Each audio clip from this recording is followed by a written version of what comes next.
journey. I've been thinking a lot recently. I was at AACC, I was asked to be on a panel reflecting on the journey of guided pathways and what we've learned. And I've spent a lot of time this spring thinking about this as I've got my first kind of sets of A2, I2 colleges, and by the way, you are the first to have completed the kind of 2-year path. And this is obviously the start of your journey, but the end of this version of my time with you. And I, first of all, I want to thank you so much. I thought you were handing me that. No, I'm just kidding. She's bringing me coffee. How did she know I don't like coffee? But this has been, so I was looking back at my notes to when I first came here. It was in September of 2015. I remember that day very well because you guys had already started preparing for the winter. The room we were in, which had like 120 people in it, was very small. It wasn't this one. Was about 98 degrees with 98% humidity. I remember that day very clearly. I remember thinking to myself when I left that day, this story could go either way here. No, and it wasn't a bad, I mean, this is part of the arc of the story of Pathways. And so, remember, this isn't only an 8-year-old story. This is a blip in the millennium of higher education, like it is almost a millennium of higher education. You got about 800 years of history here. 8 years is a blip, right? I mean, you're talking about 1% of the overall journey of the university model that we've taken forward. And, you know, if you go from 2011, when Completion by Design started, I was with some of the folks down there in AACC, and when I'm going to show you so when I'm going to show you the content I have today is mainly from Lorain County Community College, west of Cleveland, who's done some amazing work. I want to show you some of that. But if you go to those early years, you know, 2011 to 13, we were trying to help the 9 or 12 colleges who were really working on this actually do this. They didn't really know what they were doing. We didn't know how to help them. We were trying to figure this out as we were going. We knew the student experience wasn't what it needed to be. We were very clear about what the problems were in the student experience. And back in those early days, we used something called the Lost Momentum Framework, which thought about the student journey from connection to the college, to entry to the college, to progress through the college, to completion at the college. And we had what we called loss and momentum points. So there were the things that could result in students not moving forward at each stage of that journey, and some things we saw as potential momentum points. And that framework, it's interesting because I'm going to come full circle back to where I think we need to bring that framework back in a way, and I'll come to that. But we didn't have a lot of what are the big ideas of Pathways aside from we need more structure, students need more support. It was a very caveman version of Pathways, if you will. Probably insulting to cavemen at that point, but and cavewomen. So we had that idea. So that was, as we started moving from 2013 on to 2015, and really in 2015 when AACC Pathways, the first national Pathways project, kind of evolved under the kind of umbrella of AACC with the whole host of national partners. What we noticed, and I had been doing keynotes on this along with Davison Jenkins, and I were the early 2 keynote guys on this, and we were traveling the country from 2012, 13, 14, 15. And mostly in those days, there was a lot of storming. It wasn't the storming, norming, former model. There was a lot of storming about Pathways in those earlier days. And by the way, we thought a lot of that storming was positive, right? We have to actually, that means people believe something might happen, like you're actually exploring something. And so I would basically take the time period from 11 to maybe 16-ish as talking about guided pathways. So the overall heading of this stage is we're talking about guided pathways. We're arguing about whether we need it. We're arguing about whether it's a good idea. We're arguing about whether it strikes at the core of the American higher education system. It's a lot of exploring of guided pathways. I released the first version of Guided Pathways Demystified in fall of 2015, which kind of addressed 10 questions about guided pathways. We heard a lot, questions like, you know, isn't free choice the cornerstone of American higher education? Or how can students make career decisions at age 19? Or don't faculty lose control over what's taught in their discipline? I mean, really good questions, by the way. These are all great questions. Doesn't quality go down under pathways? And then in 15, it started shifting to college. Stage 2 is, and this, by the way, is really translates from the CCRI journey, which I'll do in a second. Stage 2 is, all right, a certain set of colleges, and certainly the 30 on the National Pathways Project, handfuls of colleges and state-level projects that I was working on in Arkansas and Michigan and Ohio, North Carolina, were saying, all right, we get it, we're in. We're going to start doing this. So then what doing it meant was not very clear. What does doing guided pathways mean? Certain consultants, vendors, and organizations I won't name started telling people, well, you're already doing pathways. You just need to kind of do these couple things and evolve, which I will tell you in a second I think is fundamentally untrue. you were doing some things that were the building blocks of what we talk about in the modern pathways movement. But in 15 to 17, there was this transition to operationalizing this work into something that we could design, right? And I'm going to come back to CCRI in a second, because the third stage of the version is the first set of colleges started implementing. They started rolling out version 1.0 at scale. There are still not very many colleges at this stage. So if these are the three stages. There's talking about pathways, there's designing, kind of operationalizing that, and then there's implementing versions 1.0 at scale. I would say there's 60, 70 colleges in the country who've reached that last stage out of the 1,100 community colleges where they've really rolled out something intentional around most of the domains. We can't do it all at once, but most of the big domains of guided pathways at once. And I think you guys are close to that stage. Like I would say, if you guys could tell me if you're there or you're approaching it or you're kind of right. I think what I kind of think of is what's the first fall term in which all new students get a redesigned experience. And for you guys, I think that you could start explaining that as being this fall. You have some things on your to-do list that are and I'm going to talk about that in a second too, that are coming. But if that's the journey, right? So there's the journey from talking about it to operationalizing it to rolling out version 1.0. We can talk about some things at each stage. And I think one of the things, the other kind of lens to this journey or horizontal is when I started A2I2 2 years ago, the first visit on March 29th, 2017, to you guys, almost 2 years ago, plus a couple weeks, which was the first A2I2 visit anywhere. I built A2I2 without using the words I just used because I was sensing the shift. I and my colleagues were sensing the shift in the field, that we had gotten enough colleges to the stage of, all right, we get it. We're not okay with our student outcomes. We're not okay with our equity gaps. We're on board. How do we do this? How do we have support doing this? And so I and my colleagues, when we built A2I2, we didn't really know what it was going to look like with the first set of colleges we were working with. And you guys in Tarrant County in Texas and Fort Worth were the first two to start a little bit early. We learned very different things at the two colleges, which I can talk about. But I think what you heard from Rosemary and Sarah and Megan and Sandra, there was about a year. Your journey, even in A2I2, models those three stages, right? You had we really had to talk about this. Then there was the kind of, as we shifted, all right, we get it. How do we operationalize? I think Sandra was a really important piece of that to help operationalize what does design look like. And then there's moving towards rolling it out, and I want to talk about the stage. I have very good news for you and slightly bad news. Which do you want first? The very good news or the slightly bad news? Good. Very good news. You guys have done an amazing job operationalizing this. It's not perfect. There is no perfect, right? You've operationalized version 1.0 of this. If you had asked me 15 months ago whether you would be here today, I would have said that's highly unlikely. Not because you were behind, just because there was a lot of we were still in the storming stage, right? And that had to happen.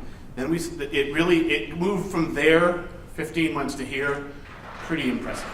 So I will say applaud you for that. It's very good work. Here's the slightly bad news. You want to guess what that is? You guys already said it. It's just starting.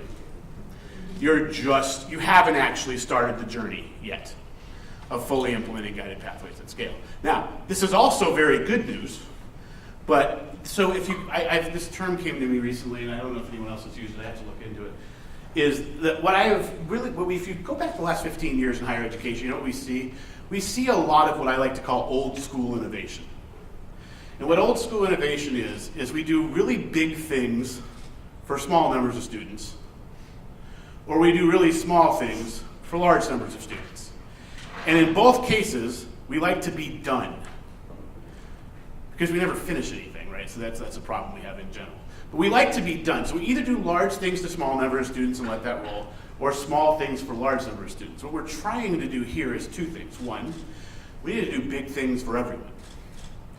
And when we mean everyone who's coming in, and actually all those students you have that come this spring and fall who are new to CCRI. And the second thing is we have to treat this like a journey, and that version 1.0 will go to here's the great news. You get a new pack of students every spring and summer They're going to start here every fall. You can keep getting better at this, which actually creates the fourth challenge of this work, is what are the structures and systems you need in place to reflect, to know how it's going, and to further design the experience. Here's a cautionary tale. I won't name the college. It's actually kind of an amalgamation of a couple stories. I was at a college recently who had rolled out version 1.0 of Guided Pathways last fall. And we were talking about a variety of things. By the way, this college has done some things that are very impressive. But amongst them, the conversation of mapping came up, and of their version of meta majors came up. I'm like, oh, okay, cool. So we talked about mapping first. I'm like, all right, so mapping. All right, so you have all these maps. What percentage of students who started last fall at your college, which was version 1.0, have a customized full program education plan to reach their goals based on the maps and the unique student experiences? It's the middle of their second semester. Seemed like a fair question. Provost thought for a second and said, yeah, it's under 10%. It's probably closer to 5%. So the obvious observation here is, awesome, you have the maps, so what? How is that grounded in a change in the student experience that we actually think would matter? Right? Now, by the way, you need the maps. Right? The maps are really important to help create, but to the student doesn't care if you remap something unless you change their experience, so they're using that to create a customized full program ed plan. All right, so that's one question. Second question was, oh, cool, so you rolled out meta majors. How is the experience for a new student this fall when you rolled out meta majors different than last fall when you didn't have them? And she thought about it for a second. She knew I was going. She started smiling. She said, well, they picked a meta major. Now, obviously, again, who cares? You just changed what they picked from a program to a meta major. And unless you're creating, Kay wanted to call this a learning community, Kay McClenny, and I objected on that learning community has too much baggage, although I knew what she meant. What we need is a community of learners. How do you create an onboarding and first semester experience by pathway, academic career pathways? Career and academic pathways, which one? Academic and career I was right the pathways. first time. It really is starting to get it to be a word salad at this point in the spring, where it's like fields of interest, areas of interest, career and academic pathways. I like the college to just give up and call them pathways. We're done with pathways. So how do we create, now what I heard from you was very different than the story I just told, is that you are trying to create an onboarding and first semester experience. Some of it's still in development. I think the first semester experience courses by path will be a stage, but you've got a lot of work on this. The point here is that none of this structure matters. None of it matters if it doesn't fundamentally change the student experience. What you're describing on these path days, that's changing the student experience. That's a very different, so the question I of course have there is, how do you make sure all students get that experience? Right? We already talked about knowing who gets the help, right?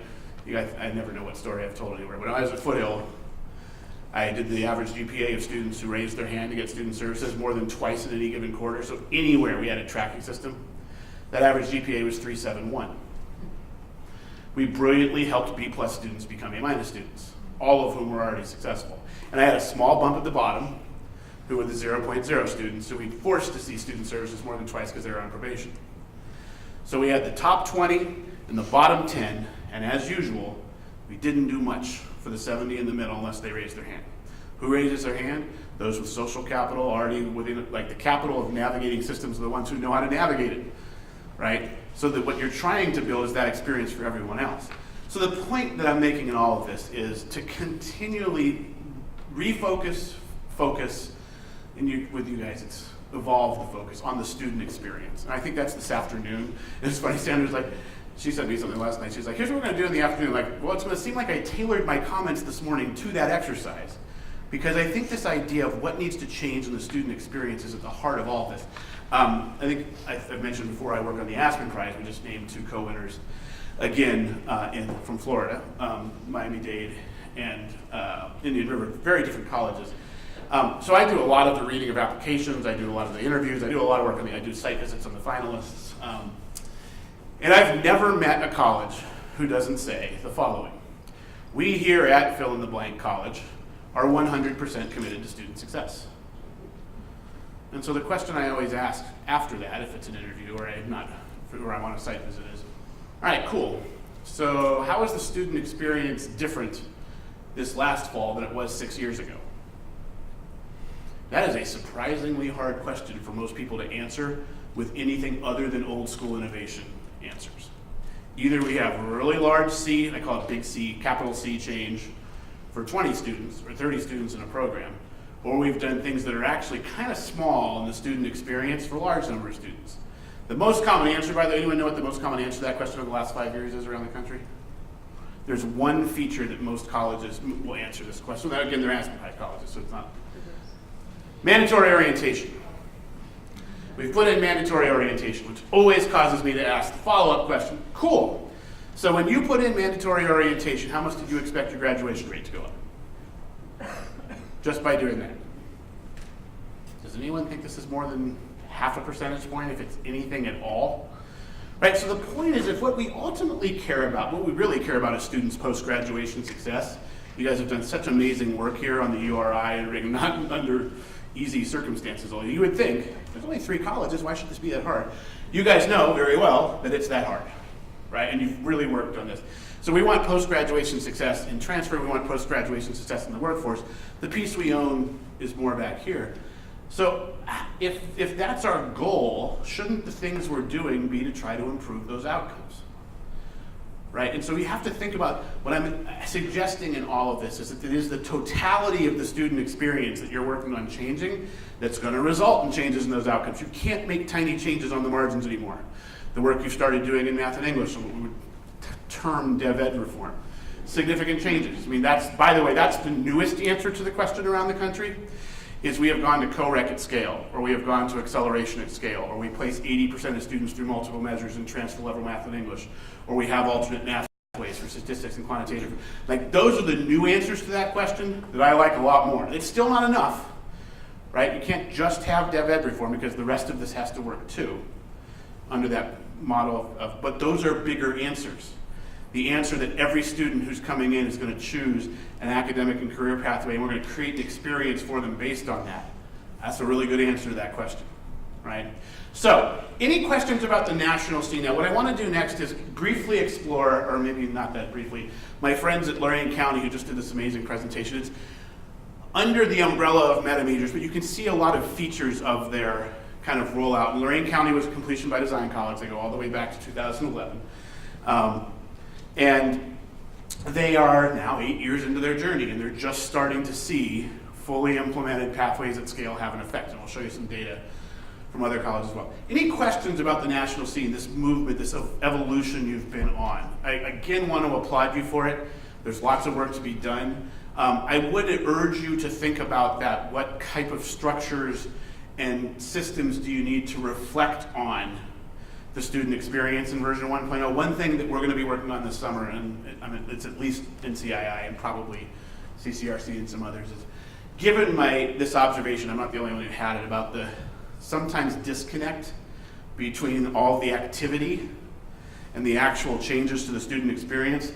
We've got, the end data on completion is one way to look at success. We've got those markers, those KPIs, those key performance indicators, things like passing transfer level math and English in the first year, getting a certain number of transfer level credits. Those are awesome, but they're still summative.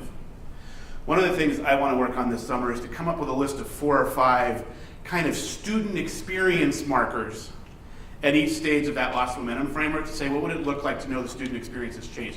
And there's actually a slide that I have. Lorain County, interestingly, has done a version of this. It's not exactly how I do it, but I like that they're saying, all right, how do we know this is working? Right, here's one obvious one that I mentioned earlier. What percentage of students have a full program education plan customized and based on a map by the start of the second semester? That's not going to be 100. But right now, if I ask you what it was at CCRI right now, what would you tell me? So you throw in the ones who know that already because they're in the Surge Tech program, right? Single digits. Single digits. I bet it's a little higher than that because of your allied health programs and others. It's probably a little higher. I'll give you some low double digits.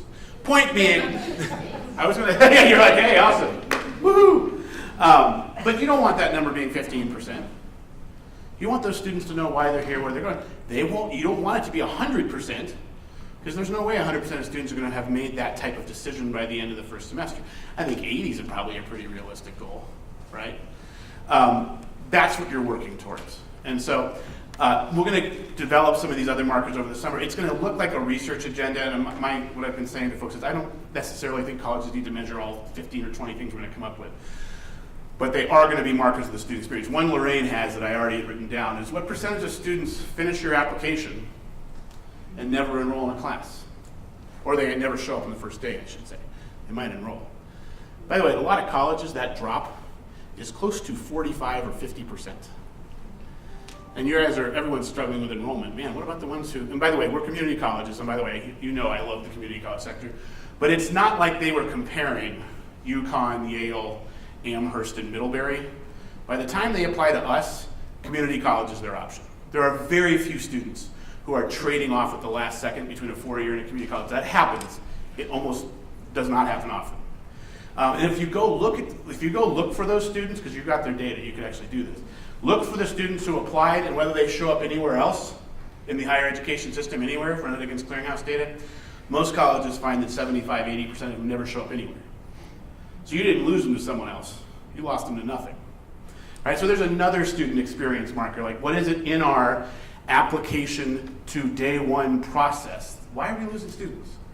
Shouldn't that number be lower? If they've gone to the trouble of filling out our applications, shouldn't the percentage of students who actually follow through be higher? And what is about our student experience is causing that to happen? Or what in society is causing that to happen that we could work on? How do we help students to match their interests to careers, to programs earlier? Right? I would argue, historically, we actually don't do it at all. Aside from the students who come into your office, find you, and you help them. Who are those students again? And where are they in their journey? Right? Too rarely we get them early when we could have helped them get some guidance. So how do colleges do this? Well, they do it in a number of ways. Pre-enrollment, like there's some things you can do in the onboarding process. I will tell you, my hypothesis is the strongest way to do this is to build it into that first semester class we're talking about. I can't think of a way that guarantees you a certain number of hours doing this task in students other than even a 1-unit class, by the way, would be 16 hours. I guarantee you right now that they have exactly 0 hours doing this task by anything we've required. So I'll take 16 over 0, right? If I have a 3-unit class, now I got 48 units. I can do a couple things in there. But I think a lot of the community colleges in Pathways 1.0 for ACC and some others are really trying to roll this experience earlier. It will also be part of your path days are a part of this, right? It's a huge piece of this.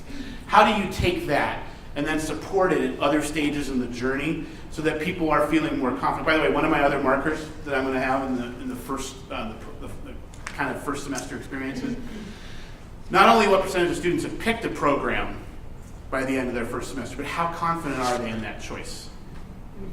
We rate confidence from 1 to 5. How confident are they in the choice? Because you can have them pick it.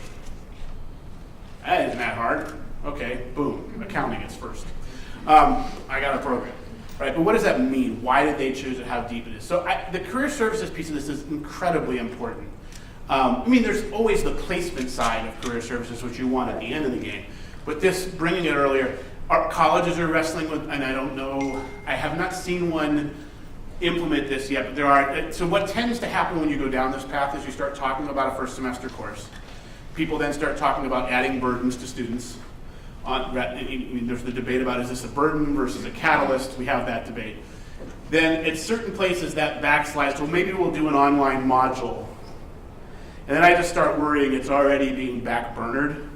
The intermediate thing that I'm still nervous about, but I think there is a chance it could get pulled off as a non-credit or required non-credit course. I don't love this as a personal answer to this, but if it's better than having nothing, so the college I was working with, one of the other HOI2 colleges, they just couldn't get past the politics of a mandatory first semester course. Who is going to teach it? By the way, that's the other thing that comes up really quickly there is who's teaching this course? Is it only counseling faculty? Can it be faculty from each of the departments? If they are faculty from each of the departments, how do you train them to actually teach this course the way you want to rather than what they want to do? So there's a lot of hard questions in here. So the non-credit option was the one they came up with, a very intentionally designed non-credit course that you had to complete before you could register for semester 2. So that is an intermediate step. interesting? Well, we'll test all this later, right, to really see, once we get these experience markers, we'll test it. But I do think you've hit on, we talked a lot about maps early on. I just got asked in this panel, what would you do differently if you could go back? I would have started not talking about maps as much as we did. We talked about mapping way too much, right? Because it did two things. It made everyone who wasn't involved in mapping think the guided pathways was mapping. And then it also put too much focus on the map rather than the customized education plan every student's going to have based on that map, right? So in the end of the day, the map is a static thing. The student is the student's journey is very flexible, and we need to be adaptive to that. You guys aren't one of the larger dual credit colleges in the country. You're trying to get bigger. But there are colleges with 50% of their students have dual credit when they get to the college. Well, if you're in that stage, the map is already irrelevant. If a student started somewhere else and came here, the map is irrelevant. It's not irrelevant, but the point is you can't look at that as the journey. We do all these really cool, here's your 2-year plan, which describes exactly what would happen for a college-ready student who had no educational experience, who passed all of their courses. Which, who does that describe exactly? Who can go full-time, right? So this is not to say the maps are not incredibly important, right? That you want to present a coherent educational journey. You want to map from that to the student educational plan. But we made that mistake early on of having too much focus on the maps. This is the area I think we made the biggest mistake, aside from not using the clarion call for equity earlier and more often. This was the area we should have elevated. Now, related to that is something that's at the back of my mind, and you mentioned it earlier, because I agree. The earlier a student starts that process, then it cements that they're heading into. By the way, or it gets them to change then, which is fine. I'm sorry, If it gets them to change their minds that they don't want to be a nurse in semester 1, that's the second best possible outcome after cementing what they want to do. Right, and that might answer the question that has to do with at the age 17, 18, 19, and I do think of this often. How prepared are people at that age to make a career decision when their experiences are in the world at large or work at large is really minimal? So Camille, you weren't doing this with that question. I'll tell you where that question usually goes. Here's where it goes in my mind. Well, if that's true, we should not allow them to come to higher education until they're 23, and it worked for 6 years. Right? Because because this model, you weren't doing this, but what tends to happen when this question gets asked is, well, so what's the alternative would be my question. So what if we're not going to have them exploring careers, we know what the alternative is, what we used to do. What we used to do is give them no career advice, give them no structure, and hope through the magic of osmosis or some other divine intervention, they were just going to figure this all out, right? And the way we most commonly said they would figure it out, which in my experience almost never works, is to wander around taking courses for 2 or 3 years. Now, what you're getting at, they don't have life experiences wandering around taking courses for 2 or 3 years, right? So the question is, how do we find this intermediate ground? So yes, they are not, by the way, going to find their only career at age 19.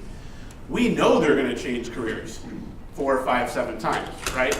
So what does that mean for us as educators? It means, wow, we better work on those liberal arts general education outcomes really strongly to make sure that our graduates are ready to change careers 4 to 7 times. So today, if someone changes from, they've been working with as a surgical technologist for 8 years, and now they want to go back and be a small business accountant. I don't know why that happened, but it did. What I know is the last 10 courses they took in Surg Tech do absolutely nothing for them when they switch to small business accounting. What does do something for them are the things that led to their having critical thinking, communication, computation, creativity, citizenship, like the skills. We like to call those soft skills, which is highly insulting to those skills. They're the things that matter and define success in the end. You need disciplined knowledge, absolutely. But it's because they change careers so often that we need the other half of what our classic 2-year model. I mean, if you think about an AA degree or a bachelor's degree, and such as most people are trying to get, discipline and that kind of gen ed / liberal arts underpinnings. So we need to make sure they've got those. So that brings the question back to, is there a problem in their choosing earlier and making progress towards something? And I think where that usually goes is, yeah, If 80% of them are changing 3 years in because they want to do something different, then yes, you've got a problem. What you're hoping is to get them into their first career. Because the problem right now is we're not getting them into any career. Because 80% of them are leaving us without a degree, 70%, 75%, depending on the college. So they're not getting into a career now. They're getting into a series of jobs that aren't career driven. So I think this is a really complex set of questions, right? The question of what's the right outcome for a 2-year college or a 4-year college. And I think we focus a lot on, in the programs, we focus a lot on the discipline expertise, but this is where all of us, my colleagues in social science and humanities, your gen ed package is designed to prepare someone for any change. So they've got to complete, right? And by the way, it's one reason that early transfer is a big problem. Because if we let people transfer early without completing those things that would help them actually have those skills that will translate, then we got a problem. So I think the answer on the 18-19 is, unless you're not going to take them until they're 24, which, I mean, we can't do that, A, and B, it flies against the face of everything we've done in higher education for 8 centuries, then we got to figure out a way to serve both of these things. This notion of exploring, this notion of getting some direction. Remember, the students, at the end of the day, ground this back to the students. What do they want? They want to be directed and focused. Right? They want to be directed. They tell us, help me figure out what I want to do, and then tell me what to take to get there in the shortest period of time. This hypothesis, which is really a myth, that students like wandering. Yeah, that's great if you got unlimited time and unlimited resources. How many of your students does that describe? Who have unlimited time and unlimited resources? Not that many. And there's still the assumption that wandering by course taking will help them figure all this out. And I think I know I've said this here before, but I taught Psych 1. You don't learn what it's like to be a psychologist in Psych 1. It's a survey course. So there has to be something other than just course taking that helps them, and you guys are building that. The paths are one way to build that, a first semester experience, and then entire career exploration earlier about, what my interests match to. And by the way, at the end of the day, the student still has the choice. Every single choice you had 2 years ago is still there. What we're trying to do is architect the way they get to that choice. Make an initial decision of academic career pathways, 7 areas. You'll see from Lorraine here in a second, they actually call them all exploratory meta majors. They're all exploratory. Lorraine's like the first kind of fork in the road for a student on their application, I'll show you in a second, is, do you already know exactly what program you want, or do you need help exploring to figure it out? So if you know you want Search Tech, or you know you want accounting, fine, you don't need a meta major, you don't need an academic career pathway, pick your program. But for the 80% who don't, we're going to create an experience for you that helps you do this. Just Lorraine, first community college in Ohio. This is about 30 miles west of Cleveland. The reason to show them is they're just farther on this journey than you. They're not done yet either. One thing about them that's very unique, which I don't think you guys have, and there's no real reason for you to have this where you are, this university partnership program they have something like 35 bachelor's degrees that they have very tight, 2+2, but mostly 3+1 university partnerships where you get dual enrollment to both colleges from day one. I'll show you a slide. I'll show up the slide on how much money this saves the students and their families is incredible. But they've built these intentionally because they're a little farther out in the they start being in the more rural farmland area west of Cleveland. This is an interesting one. 89% of graduates live and work in the region, so even though they're in kind of an urban area, the exurbs of an urban area, nearly everyone they train is staying there. I'm skipping through some of this. I love their journey here. They talk about the kind of all the way back to 2004. They started in early college, high school.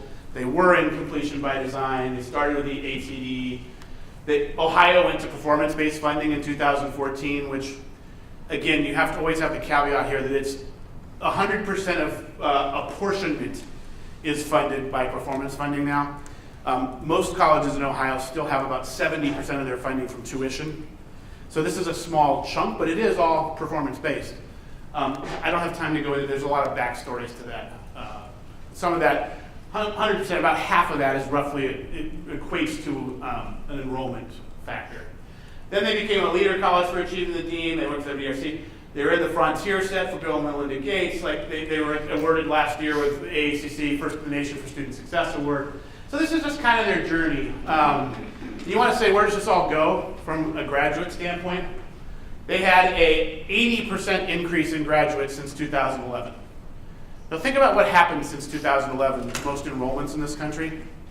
They're no different, right? They actually, because of pathways, didn't have the big drops that everyone has, but it's not like they have a bunch more students starting now than they did starting then. So they're up 80%. Their actual, this is their iPads rate, kind of was at 8% in 2011. It's over tripled now to 27%. That's without the transfers and certificates in it, right? That's the kind of 2-year iPads graduation rate, 3-year iPads graduation rate. Here's what they looked like before. I love the cafeteria here. I think those are baked beans. Student applies, they enroll in upper level Dev Ed English, they get down into basic algebra, we got a 4-course sequence. They might meet briefly with an advisor, it's not required. They don't have a defined major. They declare the general studies AA to get financial aid. That sound familiar? Right? Struggle in Dev Ed Math, they repeat basic algebra, repeat intermediate algebra. They self-advise and register for courses that don't transfer because they fit their work schedule. After 2 years of taking scattered coursework, they finally check in with an advisor. They haven't taken econ or accounting or math. They need 30 more hours. They waste more time and money, and they drop out before completing. I mean, that's kind of depressing. But that actually is a very prototypical story of many of our students in the old school model, right? The story we always tell is that student who wandered for 3 years, found themselves, and now has a doctorate in philosophy, right? That's the story we like telling. I had a colleague come up to me at a break at I don't know if stop me if I tell this story, but in California, who was a philosophy professor. And I love philosophy professors and guided pathways presentations because they ask some of the best questions and they're very probing. But this particular guy came up to me at a break and said, look, I came today expecting to hate, this is at a college who had done nothing on pathways yet. They were still in the storming phase.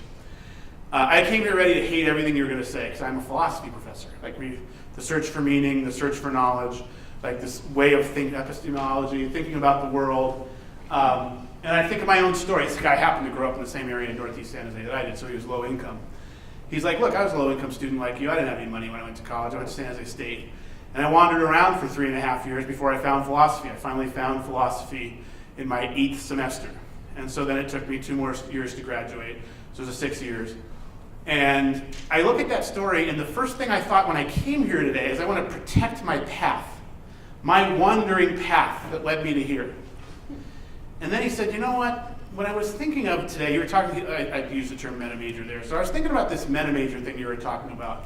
And what struck me as I was sitting here is if someone had done that for me and required me to use these academic and career pathways and had a path day and had this first semester experience help me explore what these program options were, I would have found philosophy in 1 semester. And I would have saved 2 years of the student loans I'm still paying right now. I would have been just as passionate about philosophy because if you would help me figure that out, that that's what I was passionate about, I would have figured it out earlier. It wouldn't have taken me 3.5 years, and I would not still be paying off my student loans at age 45. I told him, it's okay, I'm 49, I'm still paying that off. But this is what this model offers. We don't tell this story as often as we tell the other side of the story. So you guys have gone down this journey. What's their approach? Here's the thing, and they just kind of summarize the entire arc of their journey. They have a campus-wide culture of student success, very true. They've redesigned the front-end services. They've revised catalog policies. They've reduced credit to degree. They've redesigned Dev Ed. They've embedded, I love this, they have the learning up front here, that kind of 4th pillar of pathways. They've embedded career advising throughout the student pathway. We can't just do it once. We've got to keep doing it throughout the pathways. I think you guys have a huge opportunity to do that with the navigator model you're talking about. They've established alternate math pathways. They've redesigned advising. They've actually influenced state policy. They had to because of the Dev Ed side. They were funded in Ohio based on the number of Dev Ed students they got to transfer level. That was a great 2012, oh, it's a bad idea to do performance funding in general, but it was a great 2012 idea, except for now when you're doing co-rec and you're starting 90% of people in transfer level, colleges were losing money for doing the right thing because they weren't getting the bump of the very few students they got through. So there are policy implications of a lot of things we do. They participated in national efforts, kind of the JFF work, the state network. And they're using data to identify barriers. All this is kind of, you see the lost momentum framework back here. I want to skip some of this and get to. So what was their number one priority? Drive student completion for academic and career success. Reduce time, coach every student for success. Improve college readiness, all the things you guys are working on. Here's our new, this is back in 2013. These are new student requirements. They fixed the online application. They have a personalized follow-up within 48 hours of someone finishing the application. Customized follow-up to help them take the next step of that journey. This was kind of pre-Dev Ed reform, where they had boot camps, AccuPlacer. This is kind of their older school stuff. They went in with every student fills out the No 11 student questionnaire, and they use it to help segment the student population. They're sorted into cohorts. They really strongly advise them to do in-person orientation. They do have online options, and they have all of this coordinated by advisors. They have this kind of MyCap is their short and long-term plan. These days, it's not just academic, it's also got a financial plan built into it, so it's not just the kind of academic cognitive side. This is back in 2013. It's 6 years later now. They worked on the catalog policy. They worked on business practice changes. I love this new policies prevent us from falling back into the old way of doing things. I get very concerned about the power of entropy in higher education, and regression to the mean. Like, if we are not careful, we're going to end up with the things happening before coming back in different ways. I will tell you that having for example, a undecided meta major, which you guys ended up not doing, which I'm very happy about.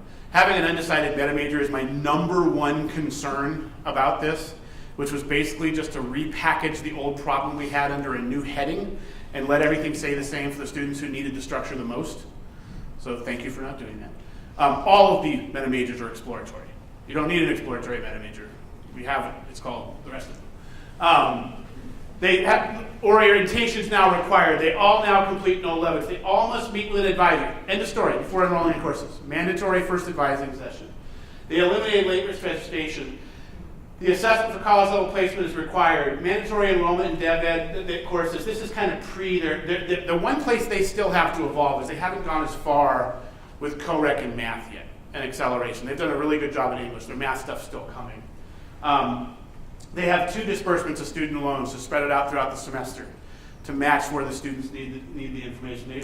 They are giving midterm grades now that they then respond to. Starfish is great, but if the entire college knows that we're giving a midterm grade and that grade is going to then trigger services, then that's one less early alert you need. You have it built into the system. Some of this is about how they did this. I want to get to some of their data. I love this one. They came back with 20 meta majors after their first attempt. I'm like, what the hell? So I'm like, you guys realize that's too many, right? 20 is not good. And so it was funny. They had 130 programs. They got them into 20 meta majors, and some of them had one thing in them. It's like, okay, I know why you're doing this. Let's just kind of keep going. I want to show you some cool things. Their default program maps, they have a mapping process. You guys did all this. Here's what it looks like now. Program and career pathways on their website. The early versions of your website, I think, look similar. I love this. Career and academic pathways. Not sure where to begin. Start with an exploratory major. They're all exploratory. They're talking about all of their 9 meta majors now. Pick a pathway. Take classes within your pathway. Select a major. Continue to earn credits. It's just got it all laid out here. The further you advance on your pathway, the higher your income potential becomes. Just laying it all out. They have some career services here. They're talking about the program categories. This is their business pathway. Here's accounting. I love, this is a little too much for students. This is really for an advising session.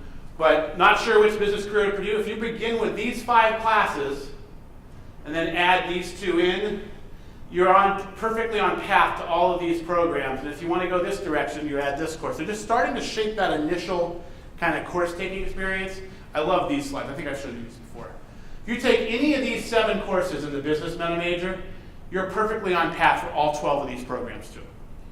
Add in an accounting course, take the second accounting course, you've still got 10 of them you're perfectly on path towards. This is really for their internal stuff. But even the full accounting, if you're going to go full accounting for the first 2 semesters and then decide you don't like accounting, at the end of the second semester, there's still 8 other majors you can switch to with nothing lost.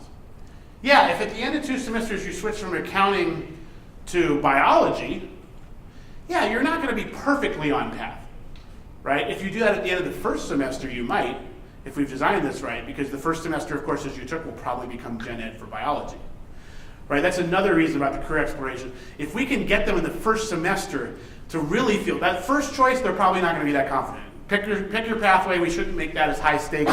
It's not the end of the world what you pick. You're still gonna be able to move. That first semester can really be that experience. And then after that, now the stakes start being higher. Look, by the end of the third semester, if you're 3 semesters in and now you decide you don't want accounting, yeah, I mean, most of these courses in the second 2 semesters are not going to count when you come over. So at the end of the first semester, you're fine, which is part of that point we were talking about. All right, I love this. This is now on their application.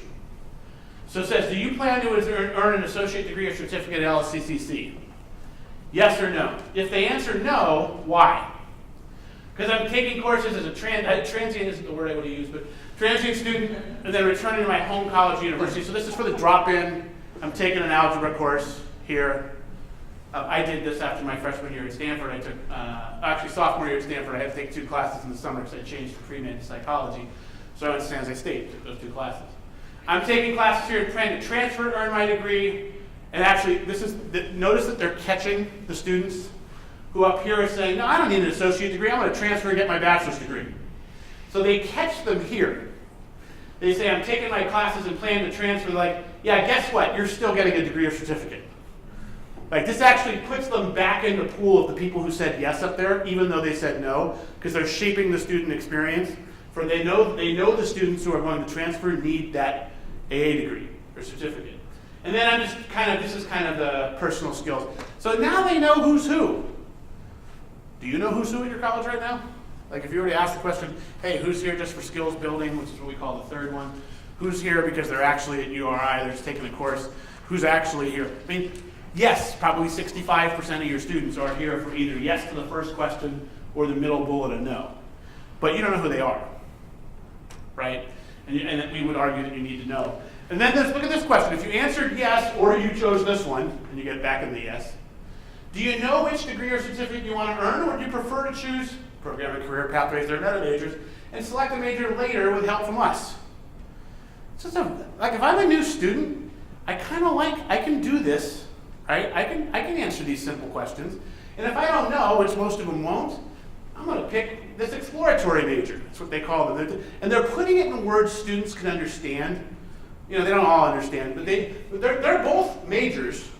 You're either in the exploratory major to figure it out, or you know what program. And then it populates the list. Right? So this is a simple kind of behavioral modification in the application. Any questions about this? I'm seeing some confused faces in the room.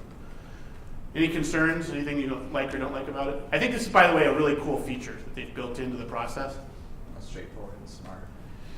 Yeah, it's a segmentation tool. Like we want to be able to customize experiences. Why bother the students who are in the first or third no bullet with a bunch of information? I just love the way the behavioral psychology in action. They catch the students who thought they didn't need a degree or certificate by saying, yeah, guess what? If you want to transfer, you actually do need this. I think it's pretty cool. Then they have this outreach. So this is the thing, right? To make sure it's not just enough to say, I picked my exploratory major. You guys are already working on this. This is just another example. Now what? All right, we got a marketing campaign highlighting the resources for career courses, advising, and counseling. Career information sessions specific to pathways. You just had the path days. Were the path days, like you had all the paths in the room? Or was it by path? It's by path. So you have one for the health sciences, one. Yeah, dedicated days, yeah. That's very cool. Like, then the question would be for a student, how do they know which one to go to? Right, now if they've done this, right, you can think about that, but that's just something, by the way, I really like that idea. I think it adds a step where you kind of need to think about how do they find that one, scheduling wise, versus like, oh, that one's on Wednesday at 2, I can go to that. The other one's, whatever that, you know what I'm getting at here, is like, how do you find that experience? Career pathways, employer site visits. So they're actually bringing the employers into the area too. I love this, career decision workshops. Career services working in collaboration with advisors. You can see they're building it in earlier in the process. But I love the notion of an outreach plan. All right, so you picked one of our exploratory majors. What's the steps that we're going to help you decide, aside from just having picked it? Then they have an advising design based on pathways, right? So now we've got all of our meta majors, exploratory path. The goal is to reduce the excess hours. They have new math pathways. This is where they're still evolving, I would say. They've got kind of one foundations course. I'm not sure I love this model because it lets students stay at that level for a very long time and doesn't have like a built-in, you're going here. Now they are working on this, but they have just now built in the co-rec courses. So here's quantitative reasoning with a co-rec. I think an 8-unit math course is too many units, just as an observation. I think that's a lot of units to put on a student's calendar. I worry a little bit about these being that much of a co-rec. But I like that they're starting to think about what are the right, I wouldn't use the term track either, but that's fine. Like the idea here being students get the right math. So I love that part of this. And I love that they've clearly, it's actually a fairly simple system. I'm going to skip through this. I love this slide. This is their 3+1 programs. Right, this is what it looks like to go 4 years to Ashland University and get your BS in education, or do the 3+1 where you get the same bachelor's degree. Right? Yeah. So Rob, do they get their associates halfway? Yes. Okay. It's built in. And they're dual enrolled. They are actually students of both. From the outset? Yes. Not actually in all of these. There are a couple of them where it's a hard handoff, a 2+2 hard handoff. But I know the Cleveland State one, the Youngstown State's new. This is a version I haven't seen the slide until yesterday. But look at me, talk about marketing to parents, right? Would you rather pay $119,000 or $33,000? Right? I don't know. Same degree, lower class sizes, right? These are pretty cool. They may have the most sophisticated version, because some of the Florida colleges have bachelors within the college, mainly in nursing and other health areas. But this is across the board too. You got business administration, accounting, psychology. It's so for students who really know what they want when they come in, they've got this whole list of options like to get into these programs that guarantee the transfer side. Pretty cool stuff. Rob, I really am quite intrigued with this, so I'd like to follow up. Yeah. I'm thinking of programs that we have, for instance, where we transfer students over to Rhode Island College, and they are, they're starting from scratch, and right. And yet Rhode Island College really, their enrollment has declined, and while they are anxious to work with us, we're still in that sort of. I would really talk. So something like this I'll might get be you in touch. The good news is I'm now under contract with them, working on teaching and learning stuff this fall. Their provost, Jonathan Dryden, great guy. He was involved in a lot of he was a dean during the early days. He's the provost. Their provost is now the president. So they've got all the right people are still there. These are, by the way, these are all of their BA pathways, like these kind of 2+2 or 3+1s. They have 34 of them. So again, that's a different environment because you've got all these colleges. Most of these public colleges in the area, I think Hiram and Ashland are the two private ones. The rest of them are public. And by the way, some of these aren't close to this college. Like this college is 30 miles west of Cleveland. Akron's a good hour drive from there. Kent State's farther south. I actually don't know where Bowling. I'm sure I drive a lot in Ohio. I'm sure I drove through it. And then they kind of they're talking about their high school. I want to skip some of this to get to the end. I love this. They kind of have their goal for improving student success for undecided students. Very specific. We want increase in student term completion rate. So this is all college level credits successfully completed to credit hours attempted during the first term. We started at 65. We want to get to 68. They're already there. We want an increase in fall-to-fall persistence. They haven't met their target. So they started all this back in 2015. Increase in the percentage of new students earning 12 or more college credits. You see that they've gone up. They're at 51. They were trying to get to 48. Look at that big change. 7 points in those 4 years. Earning 24 by the end of their second year. They're up to 40%. What about associate's degrees in 3 years? They started at 13. They've doubled it to 28. So these are real results. And I think the important part of the story as we're moving towards noon is they stuck with this. I will tell you, when was I there? They started CBD in 2011. I did a keynote for some faculty there in 2014. 3 years into this, that was a huge catalytic event because they still weren't bought into it. Like you have to constantly remake the case. It's a little easier now because we have some of the data in these stories. But the point here is you have to constantly make the case. I love this slide. I just saw this slide yesterday for the first time. So if you are an LC, a Lorraine County student, you complete college level English and college level math and 15 or more college credits the first year. 15, not 30. 15. 80% of those students earn an LCC degree or a certificate or a bachelor's degree in 6 years. 80%.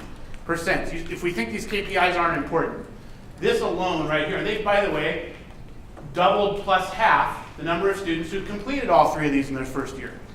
So, you know, you had 80% of 11% before, or 8.5%. Now we've got 80% of 26%, or 20%. You wonder why this goes up so high. I just lost it. Oh, sorry, right here. You wonder why this has gone up so much. This is why it's gone up so much. It's because that first year that we knew was highly predictive. The point here is you can do this. This is an achievable goal. I mean, 26% is not perfect, right? But the fact that it's so predictive is really, really important. I mean, it means that you're working on something that will matter. This is the version of the thing I was talking about that I like, but I don't love all of them. But they're talking about that kind of stages of the journey and what are the success indicators at each stage. So those of you that can't read it, the one I meant we talked about already, percent of potential students who take the initial steps to enroll actually enroll on census date. They're measuring it. Percentage of students who have an assigned advisor. Percentages by the end of the first semester. Percentage of students who have an ed plan. Percentage of students who participate in your, I love those four. Those are all very experience-based measures. Enrolling in a student success course in the first term. Like right now at most colleges, that's the same 30 or 60 students who sign up for that one section of college success that you have, or career exploration, or 2 sections. So that's 60. How many new students at CCRI every fall? 2,500? Yeah, 2,500 new students. You probably have courses on the books that do a couple of these things, but if you look at their enrollment, it's probably under 100 out of 2,500 getting that experience. That needs to change. This is an interesting one. This is one of those variables that you wouldn't think would be very big. Percentage of students who earned no credits in the first term. And there's a college I know of where that number is over 30%. They don't pass anything, right? So they came and have almost no success. How do we catch them earlier? Yes, Starfish can help you with this, but you want to catch those as challenges before they get to that point as well. Then they've got the gateway course completion, English, math and English in the first year, 6 or more units in the first term. Some of these are the reason I don't love this is, well, for what the purpose I was talking about earlier, is I want them all to be student experience metrics. These kind of fuse what I would call student experience metrics with the key performance indicators, right? So the things like completing gateway math in the first year is a milestone. It's actually not about the student experience. So we're gonna work on something but I love that they've kind of done this overall. They've got all the stuff you would look at back end here, right? Average credits completed in the first term, percentage of students. Somewhere they had on another slide the number of credits at graduation. Is that one on this one? No, it's not on this one. I saw that somewhere else. Maybe it wasn't these guys. But the other number, if you're going to do this, I would throw in the yellow, is what is the average number of credits at degree? So for the number of excess credits. So questions. This is one college's journey. I could show you many other charts that have that 11 to 20%, like an increase on these key metrics. Alamo in Texas is another one who has these kind of cool 15, 20-point increases. The reason to show you this is because you're on the path to that. And the final thing I'll say before taking questions is it's easy to look at stuff like this. Okay. You take this slide. Here's Jackson College in Michigan. Here's their story on those credit metrics, right? You look at this and go, wow, look at that, earning 6 or more college credits in the first term. It used to be 33%, now it's 71. It used to be only 24 made 15 in the first year, now it's 50, they've doubled it. You see the shifts here. It's easy to look at this and think of these as numbers. The thing I'll leave you with is they're not numbers. That's students. Those are real lives affected for the better, and because we know how predictive these are, what this is tracking is the percentage of students who are on this really cool path. So finally, going back to where we started, we're on an incredible journey. You've done amazing work, and the journey really is just starting. Don't lose that maniacal focus on the student experience. be able to answer the question of what's different for a new student starting next fall than the one 2 years ago, and then the next fall versus that fall, and the next fall versus that fall. Ground it in the student experience and what needs to change. And at this stage of the journey, I think probably the most important thing you can do, in addition to doing some celebrating for the work you've done, is get ready for the process by which you're going to kind of evaluate and reflect how it's going. It's not going to go perfectly. You're going to have screwed something up that you didn't think of, right? There's going to be some holes in the system. That is fine. That's what happens when you design at scale, right? So you have to get to that point. And I know this afternoon I saw some things on that feature where this notion of continuing to design the experience, right? What does onboarding look like? How do we whiteboard onboarding? Like, what does that actually look like this year? And then sometime next fall, you need to right now put 2 hours on your calendar or 3 hours on your calendar to reflect on how it went and how you know. And what do we need to do differently next time, right? So grounding it in the student experience is critical. Final questions. I know always to stop a couple minutes before lunch for a couple questions to not go into lunch. What are some things you're wondering about? Anything you're worried about as you guys move towards this kind of, yeah, Rosemary? I'll just ask this question.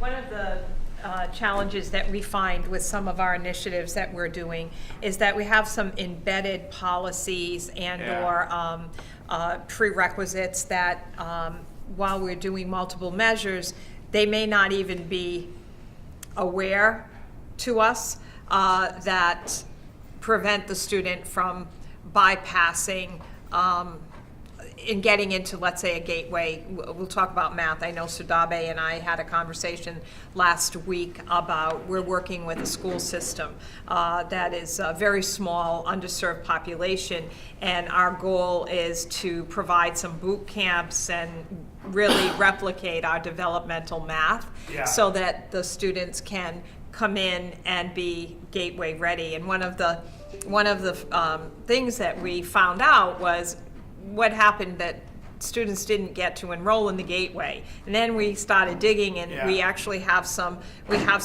restrictions based on English learners and really kind of being cognizant of what's already built in that could be potential barriers. I guess that's a concern. That is a perfect example of what happens when you actually start doing this, right? You find all these things we had buried somewhere, because probably well intended at the time were those original policies or rules, or they were there to solve a different problem. I think I will say one thing I didn't say earlier is I was jealous because Kay McClenny's "These Students Don't Do Optional." She has her tagline. Mine increasingly is becoming, make sure you know what problem you're trying to solve. And I think that's really important as you move into this next design phase, is you've been doing a lot of things and you've built some cool designs. And as you're trying to optimize the designs, you're going to find there's policies that are in place that were there to solve an old problem or an old mindset. Like, students have to demonstrate us beyond a reasonable doubt that they're ready to do something, rather than our assuming maybe they can do it with the right support. I mean, our entire dev ed structure historically was the burden of proof was on the student to prove to us they were college ready, rather than the burden being on us to figure out how to help them succeed in college level courses. That's a big shift, right? We and everyone else had 50 years under the old model. In fact, we, over the years, made it harder for them to be deemed college ready. That's the amazing, the data, which is very counterintuitive, tells us, it turns out that was the wrong way to go. Turns out there's not a single case anywhere in the country of where putting more students in the transfer level course is a bad outcome, right? It's in every case better at every level. Now, it doesn't work perfectly for everyone. I think we talked about that in here before, right? I mean, if you come in with a 4th grade math level, you're unlikely to succeed in any model in a very short period of time. If you go back to that Tennessee data, the course success rate in their co-rec math course for students who had a 14 on the ACT is 35%. You want to look at that and go, well, that's horrible. We can't have a course success rate of 35% for a group of students. Until you look at what happened before. What percentage of those students ever passed a transfer level math course in 3 years? and that number was 4%. So I'll take 35 in one semester over 4 in 3 years. Right now, I got to figure out a better way to get to 35 to be higher. So I think there's all these policies we have that were well-intended. They were put in place by good people trying to wrestle with a problem. One of the things that this all is going to do, and you've hit on it, Rosemary, is you're lifting up the carpet. I'm like, wow, what's under those seat cushions on the couch? Like, I didn't know that. That's been there. And then you go in your head, wow, that's been there for a long time. And you see a lottery ticket from 2006. Like, that's what this is like. Like, you lift all this up, you're like, you get to and you don't need to go as far as the old Toyota ask why 5 times thing, which I had a president who did that for 6 months. It was really annoying. I was her VP. She kept doing the ask why 5. Well, why do we do it that way? Well, why did we do that? And it was the right thing to do, but it gets annoying after a while. But we do have to ask ourselves, why do we have the policies we have? And you're going to find a lot of those as you get into this. And it really is like unraveling a knot. Right? You're going to have to kind of take the string and unravel it to try to lay it out in a straight path. So, anything else? You've reached the if we shut up, we can get lunch stage. I know you people. I've been you people. Well, if you have questions during lunch, I'll be over here. Feel free to ask. And I'm very happy this afternoon to be just kibitzing on the side as you guys do some design work. But again, thank you guys so much for your journey. All right, one final thing I was going to tell you is that because I love you guys, and you were first in and first through this, I will come back next year once for free because I want to see how it's going. I want to see how it's going. I want to be able to do whatever I can catalytically and listen to your journey and your story. Keep up the amazing good work. In the end, it's your students and your community who are going to benefit from this. Disproportionately, the students who are going to help with this are going to be low-income students and students of color. It's going to help everyone. It's going to help them the most. Don't lose that focus on the social justice and the equity, the economic mobility reasons you're doing it. At the end of the day, all this is all for the end of having more of these students be successful in reaching their life goals, having family-sustaining wages, and changing things in your community. So keep it up. You guys are doing a wonderful job. And thank you guys so much for your time.